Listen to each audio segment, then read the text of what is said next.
Okay, everybody, 66 to life. So we're going to continue on with Paul.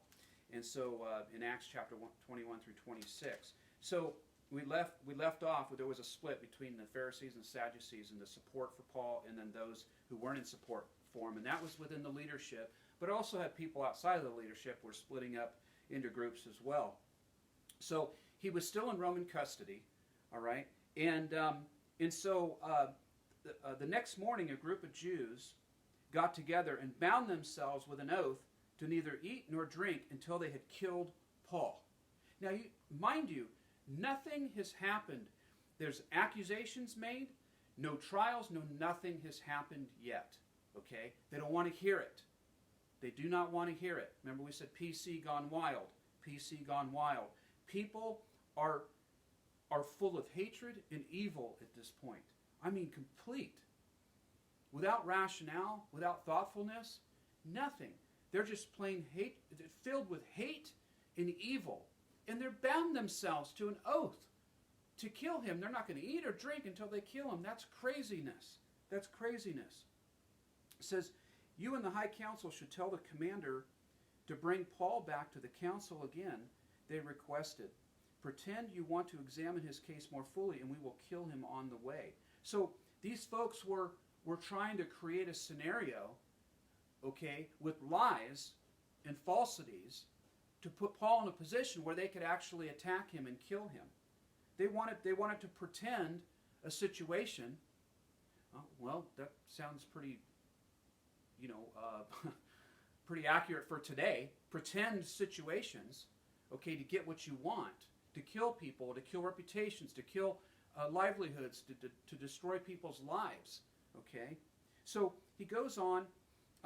He gets to Governor Felix.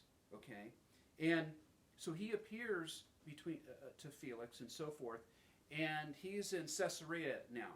He's back in Caesarea, and so they call Ananias, okay, and those leaders from Israel, from Jerusalem, to come over to Caesarea. To give their accusations and so forth. 5 days later, Ananias the high priest arrived with some of the Jewish leaders and the lawyers to press charges against Paul. For we have found him to be a troublemaker, a man who is constantly inciting the Jews throughout the world to riots and rebellions against the Roman government. Not true. False. He was not doing that. But they made the accusation. Sound familiar? Inciting the Jews throughout the world to riots and rebellions against the Roman government. He's a ringleader of the sect known as the Nazarenes. Moreover, he was trying to defile the temple when we had arrested him. Remember, he had went into for purification. Purification, following the Jewish rituals and the customs.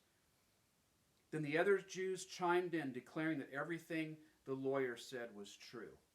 Lies. False witness. Bearing false witness. Now it was Paul's turn. You can quickly discover that it was no more than 12 days ago that I arrived in Jerusalem to worship at the temple.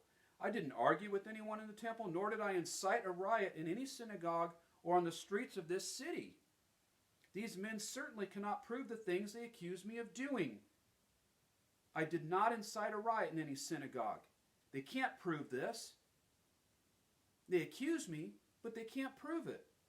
But I admit that I follow the way. I speak the truth. I proclaim Jesus Christ. Yes.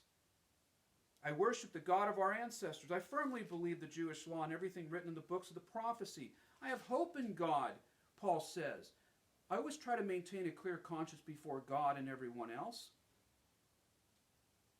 I returned to Jerusalem with money to aid my people and to offer sacrifices to God. My accusers saw me in the temple as I was completing a purification ritual. There was no crowd around me and no rioting, but some Jews from the province of Asia were there, and they ought to be here to bring charges if they have anything against me. So the people that they're saying had the charges against him aren't even there. So the charges brought against Paul are not brought by the people who they're supposedly coming from. They're not even there. Unbelievable, right? You can't make this up. It happened back then, and it's happened all between then and now in all different circumstances. Human nature doesn't change, folks, right? Human nature does not change. But remember, God's nature doesn't either. Amen. And we have a hope and a future in that. And he will take care of us and watch over us for sure. So, Paul has to spend about 2 years, okay, under the chains of Rome, so to speak. But he's under house arrest, so he's got some freedom and so forth. And Felix is still governor.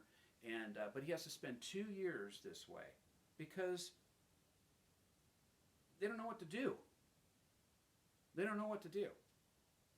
So in my next session, we're going to finish this. We're going to finish this out on the third section.